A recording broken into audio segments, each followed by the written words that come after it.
លោកសុកសម្បត្តិបន្តដឹកនាំកម្លាំងចុះត្រួតពិនិត្យតាមទីតាំងមួយចំនួនក្នុងគោលដៅប្រតិបត្តិការបោសសម្អាតទីតាំងសង្ស័យបទល្មើសឆបោកតាមប្រព័ន្ធបច្ចេកវិទ្យា Online Scam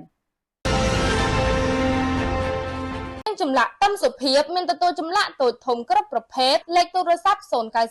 99 53 96និងលេខ097 99 77 757គណៈបញ្ជាការឯកភាពរដ្ឋបាលខណ្ឌបឹងកេងកងក្រោមការដឹកនាំបញ្ជាផ្ទាល់របស់លោកសុកសម្បត្តិអភិបាលនៃគណៈអភិបាលខណ្ឌបឹងកេងកងកាលពីថ្ងៃទី28ខែមិថុនាឆ្នាំ2026បានដឹកនាំកម្លាំងចុះត្រួតពិនិត្យតាមទីតាំងអគារខុនដូ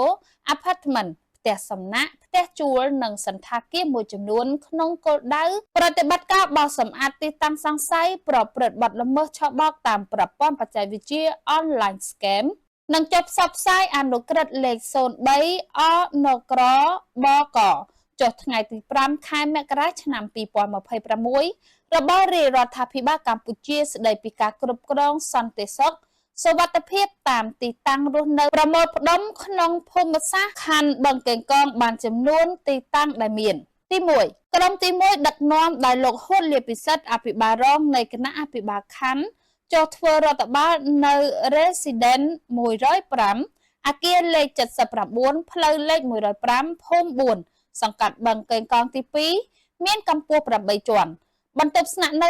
28បន្ទប់មានជនបរទេសស្នាក់នៅសរុប2នាក់ស្រី00នាក់ស្មើនឹង2សញ្ជាតិក្រុមទី2ដឹកនាំដោយលោកកឹមណៃវីរៈខេមរាអភិបាលរងនៃគណៈអភិបាលខណ្ឌចុះធ្វើរដ្ឋបាលនៅអាផាតមិនគ្មានឈ្មោះអគារលេខ134 BE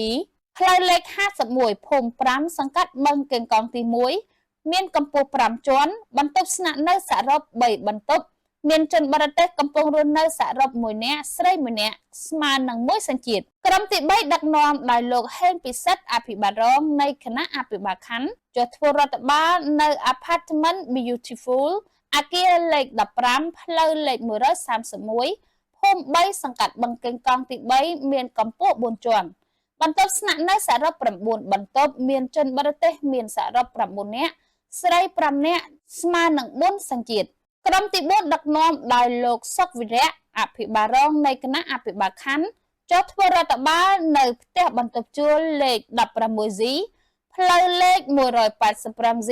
ភូមិ2សង្កាត់ទំនប់ទឹកមានកម្ពស់3ជាន់មាន12បន្ទប់ជនបរទេសស្នាក់នៅ00នាក់ក្រុមទី5ដឹកនាំដោយលោកជ្រុនថេរវង្សអភិបាលរងនៃគណៈអភិបាលខណ្ឌចុះធ្វើរដ្ឋបាលនៅបន្ទប់ជួល27ផ្លូវ280ភូមិ4សង្កាត់អូឡ িম্প ិកមានកម្ពស់5ជាន់បន្ទប់ស្នាក់នៅសរុប18បន្ទប់មានជនបរទេសស្នាក់នៅសរុប00នាក់ស្រី00នាក់ជាលទ្ធផលក្រុមការងារបានចុះត្រួតពិនិត្យទីតាំងខាងលើ